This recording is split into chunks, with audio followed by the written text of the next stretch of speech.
The Roman Empire is one of the most influential civilizations to ever exist, influencing our governments, customs, and way of life centuries after its collapse. And given just how much land the empire controlled over the years, with its borders constantly shifting, Roman citizens would witness a Europe rich with marvelous creatures. Some that have either gone extinct in the region, or unfortunately had gone extinct as a species.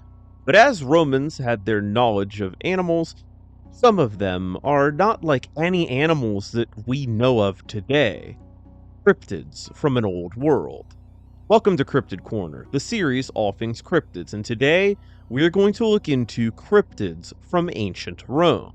Before we start this video, this is focused on cryptids, animals that are thought to exist but are not recognized by science, and not mythical creatures per se like dragons and unicorns, although some of these entries are going to blur the lines between reality and fantasy.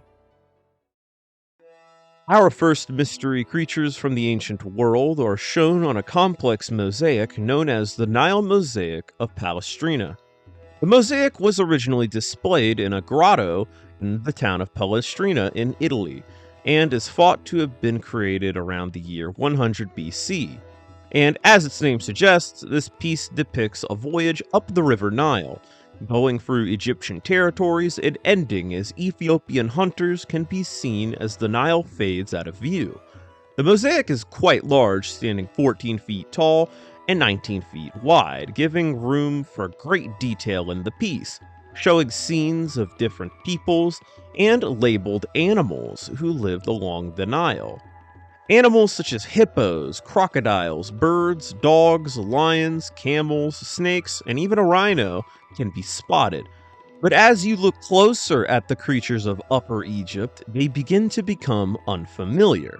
One of the oddest of these creatures is known as Xiphus, a creature with a bovine-like body, but a crocodilian head with a long snout full of sharp teeth. Oddly, this inscription ascribed to the animal is gibberish, likely being part of a longer inscription that was either unfinished or faded away over time. One may assume that this creature could have been a poor depiction of a rhino or a hippo, but both animals can be found on this mosaic in fine detail. Another Nile art piece, however, this time found in the House of the Physician in Pompeii, depicts a bizarre scene showing pygmies hunting odd creatures, along with one standing atop a creature similar to Xiphus in appearance as it is eating a fellow hunter. Many theories have popped up over the identity of Xiphus, some believing it to be the sarcophagus taurus, or the carnivorous buffalo, an odd beast described from the Greek historian Agatharchides of Cnidus after his journey to Ethiopia. Xiphus also resembles Amet, an Egyptian goddess with the head of a crocodile, the forelimbs of a lion, and the hind legs of a hippo, who is tasked with devouring the souls of those unfit for the afterlife. The appearance of Xiphus is also similar to an entelodont, a long-extinct family of large pig-like artiodactyls who, like modern pigs, were omnivorous, but taking into account their sheer size and their dentition, they likely lean towards predation and scavenging quite a bit more. But on the note of pigs, it is more likely that Xiphus was a warthog, possibly even a giant forest hog, who can still be found in Ethiopia today, but would have been far more common in the region in the past. And although Xiphus in the mosaic clearly isn't a hippo, I would be far more inclined to believe that the creature in the painting is a hippo, given just how off everything else is. Like, are these crocodiles lizards or some sort of Dimetrodon? Like, what are these things? But if we just look to the bottom right of Xiphus, we will find yet another unusual animal on the mosaic, labeled as Curopithecus, a snouted quadrupedal creature. Unlike Xiphus, Curopithecus, which roughly translates to pig, ape, or pig-faced baboon, is a creature that was mentioned outside of the mosaic, as Aristotle would mention the creature when describing the face of a chameleon, although the exact translation is a little bit iffy. With this in mind, it is pretty easy to conclude that this is a depiction of a baboon, albeit a pretty bad one. But the exact species of baboon is up for debate. The peoples of Egypt, Greece, and Rome would be familiar with baboons, specifically the Hamadryas baboon, which would appear in Egyptian artwork and would even be imported into Rome for all of those who want to observe the monkey and its greatness. Instead, it is thought that Cryptids was a separate species of baboons that the Romans would be unfamiliar with, such as the Chacma baboon, who better fits the description of the creature, although it might be a bit too far out of Roman territory as they are found in southern Africa. Despite this, sparse yet present trade with the peoples of southern Africa could lead to a Chacma baboon being brought up, either alive or taxidermized, or maybe just as like a weird pelt. And for the last creature that we will examine on this mosaic, which can be found straight up from Cryptids, is a wolf-like animal known as crocata. Crocata is described as a canid, resembling a mix of a dog and a wolf that can be found from India to Ethiopia. And like Cryptids, it was also mentioned outside of the mosaic. The Greek geographer Strabos would mention crocata, or as he would call them, crocutas, describing them as wolf dogs. And more notably, Pliny the Elder, a well-renowned Roman writer, would describe the crocata as a mix between a lion and a hyena, which, let's be real, we all were thinking, oh yeah, dude, this thing's obviously a hyena. But unlike many chimeras, Pliny claims that these creatures are born from Ethiopian lions, and that they possess the ability to mimic human speech. Crocata would be recorded throughout Roman and even medieval history, often being mentioned alongside hyenas. A striped hyena would be a type of hyena that Romans would be very familiar with a range that spans from northern Africa into India. Unlike the other mosaic cryptids, this mystery can be solved just by looking at the creature who bears the name Crocuta, the spotted hyena. Spotted hyenas are typically found in sub-Saharan Africa, just along the edges of the Roman Empire, making them a bit more rare. And unlike the striped hyena, spotted hyenas are known for their infamous laughter, which can be mistaken for human mimicry. Details such as them being born from lionesses and being found in India are simple misconceptions, as Romans would mix up these hyenas quite often. And those familiar with the works of Pliny the Elder would know that he can spin quite a yarn, that Pliny.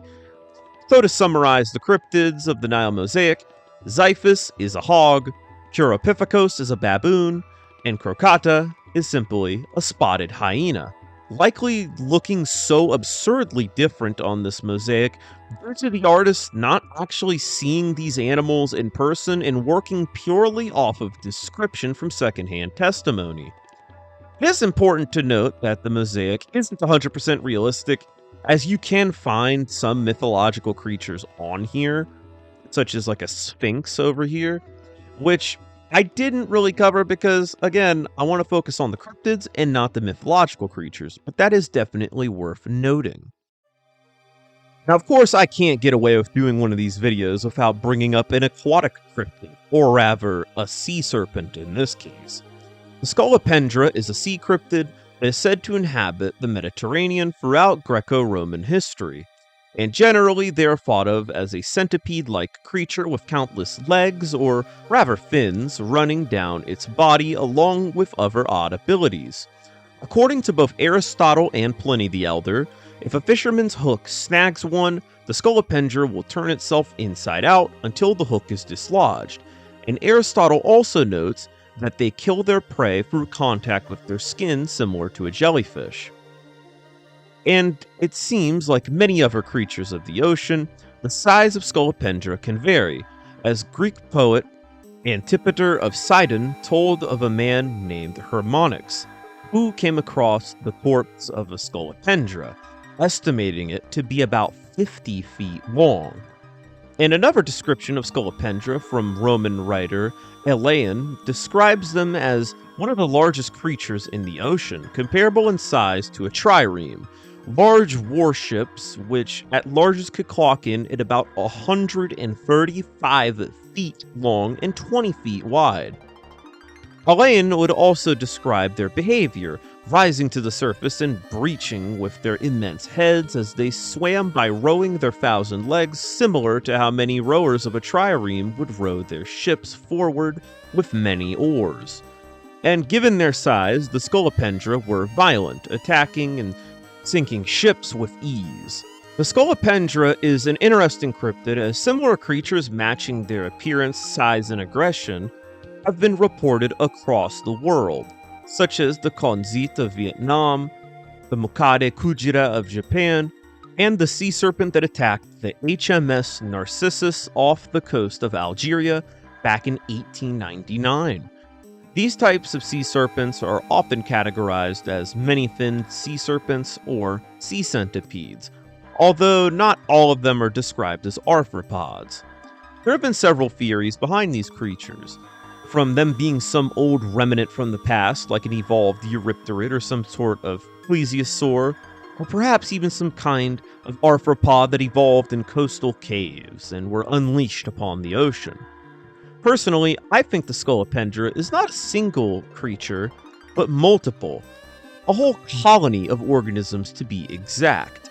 I believe that the sightings stem from early encounters with siphonophores, mainly Apolemia uvaria, also known as the string jellyfish, which obviously it's not a jellyfish, and also, according to Wikipedia, the long stringy stingy thing. Despite only being a few inches in diameter, these siphonophores are extremely long, typically growing to 98 feet in length, but some colonies have been found measuring over 390 feet in length, which is just ridiculous to think about. And there are several other species of siphonophore that even closer resemble centipedes with their almost hair-like structures, but the reason I landed on the stringy stingy things is, well, they're stringy stingy things, which are venomous and do serve the same purpose as a jellyfish's stingers. The detail of the hooks being released from the creature by them turning inside out could be either the colony being ripped apart by the fishermen, or just the colony detaching, which sadly results in death of half of the organisms. The detail of them destroying ships is likely an old sailor story, which would be rather effective as marine biology wasn't a strong area of knowledge in the Roman world, as large creatures like whales were merely believed to be sea monsters, no different from the serpents of legend. It is also important to mention that these reports given from Aristotle, Pliny, and the rest of them are all from secondhand sources, often documenting stories from sailors and people living near the water, not all that different from cryptozoologists of today. Just trying to document some cool thing in the ocean and trying not to get trolled by some random sailor who just wants a good laugh. Our next cryptid takes us to the year of 256 BC, as the First Punic War was raging on. The empires of Rome and Carthage would battle for control over the islands of Sicily, Sardinia, and Corsica, which were strategic locations for both empires, and whoever gained control of them would be established as a powerhouse in the region. At this point, the war had waged on for about 8 years, and Rome had set its eyes on an invasion of Carthaginian North Africa in an effort to end the conflict swiftly. So, in 256 BC, Roman forces would land on the Cape Bon Peninsula of what is now Tunisia, and one of the generals who led this effort was Marcus Attalus Regulus, who had captured Aspis and Tunis, putting pressure on Carthage, whose capital city was a mere march away.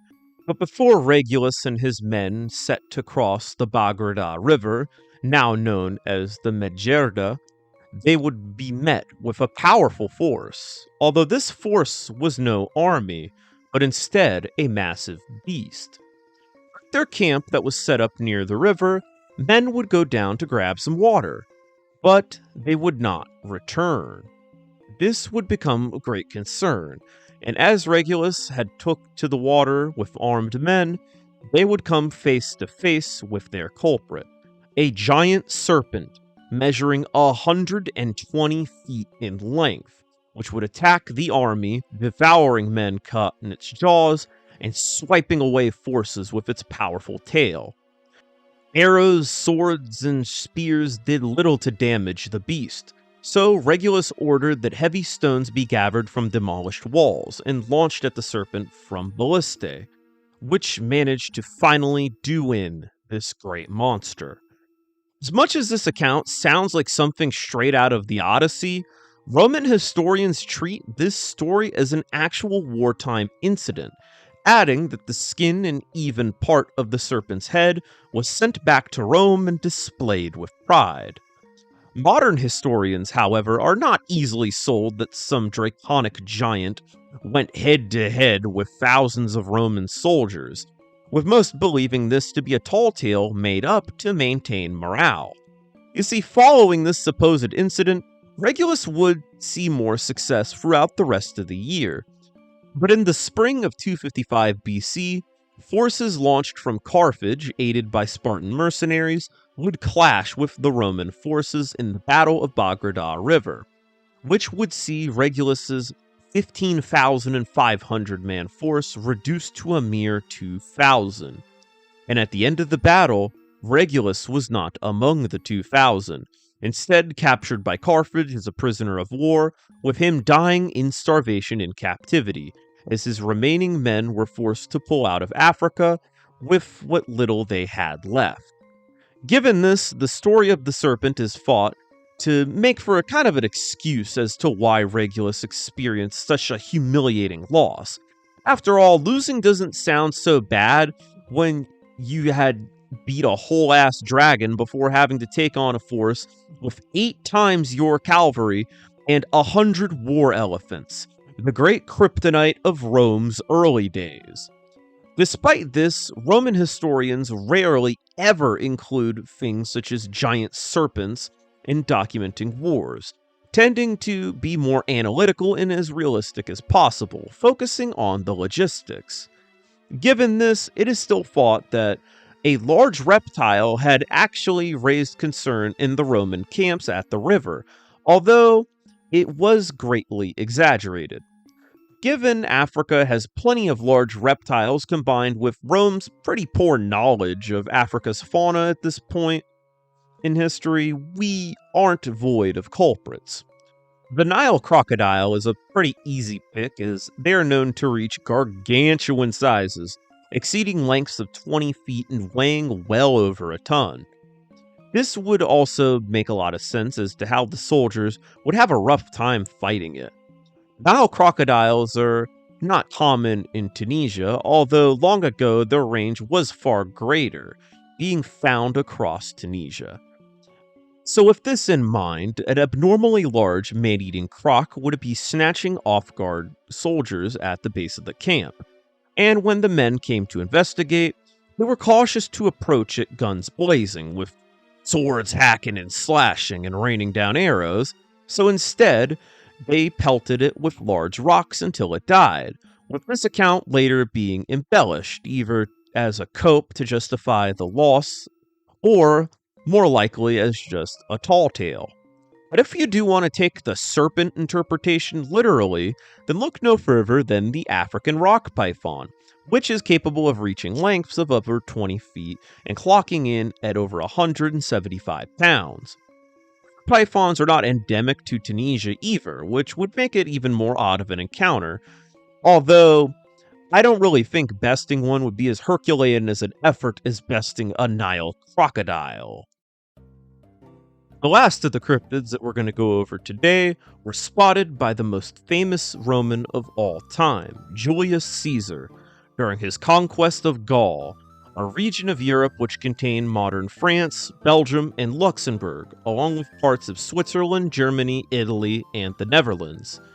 The Gallic Wars would show the military genius of Caesar, as in just 8 years he would defeat the Gallic tribes, who could collectively rival Rome, vastly expanding Rome's territory, influence, wealth, and security, while also giving Caesar such wealth and influence that he rivaled the power of the Roman Senate, leading to an end of the Roman Republic and the beginning of the Roman Empire.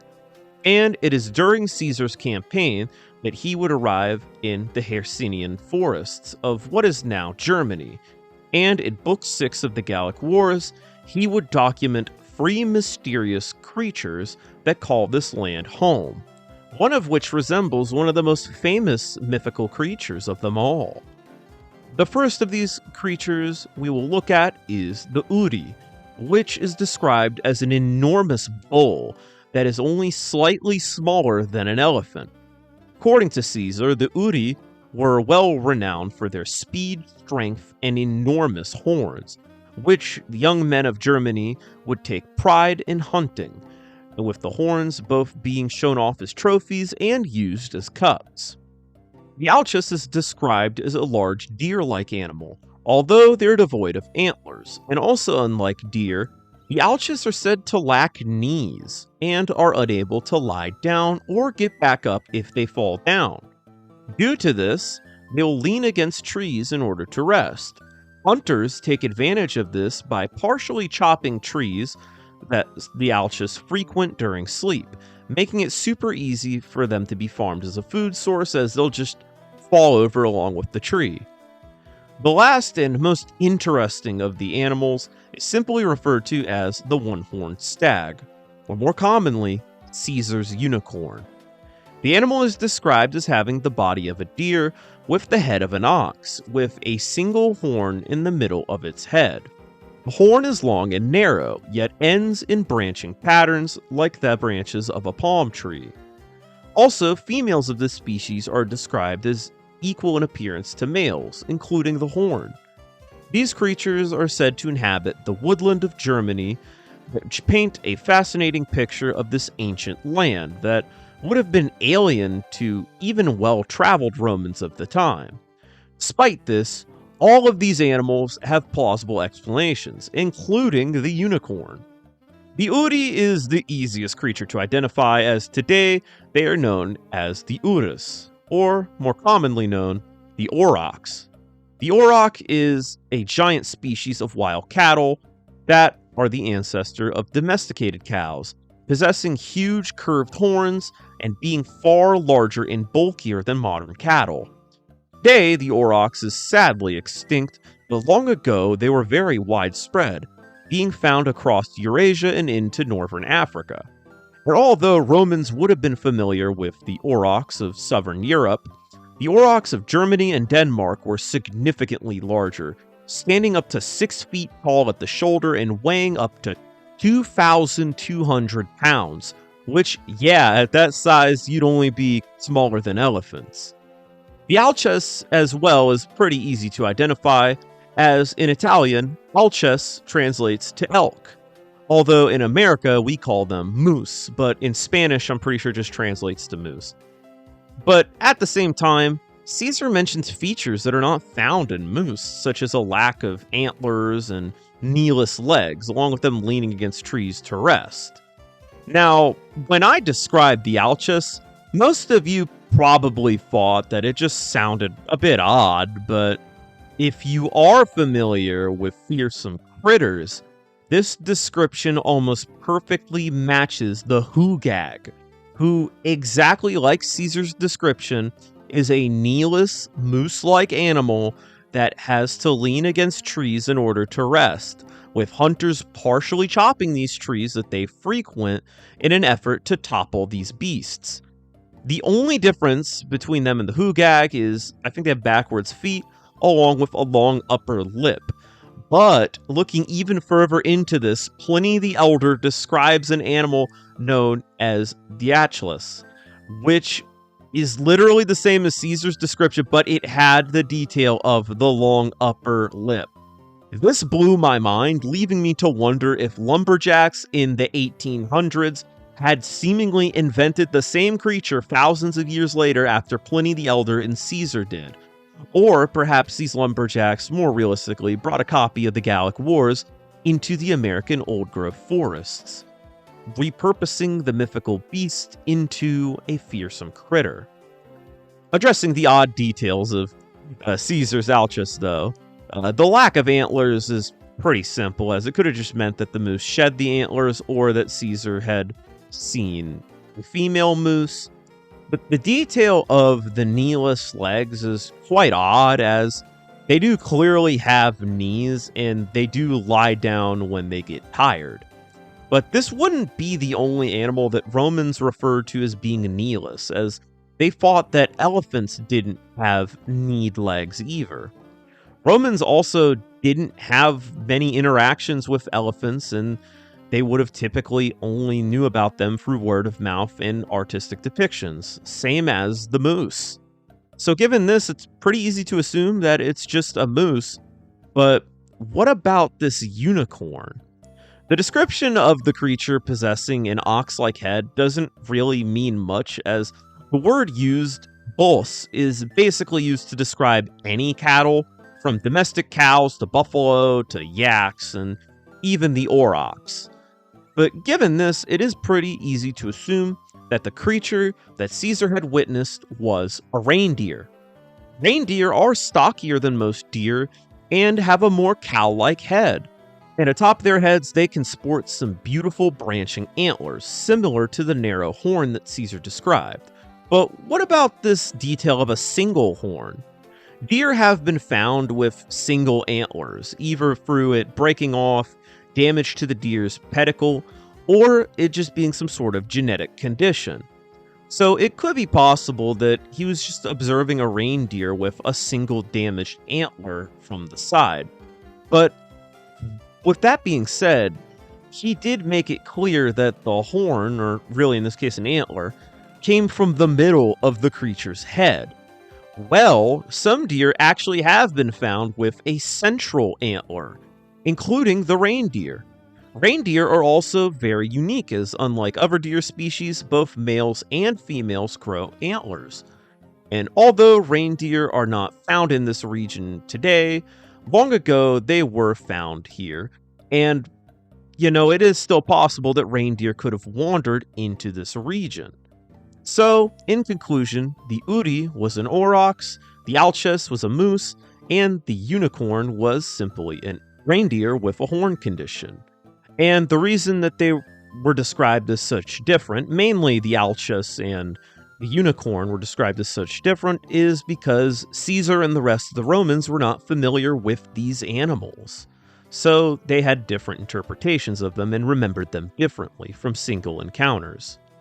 Which really is just kind of the story of this video, mayhaps cryptid encounters in general.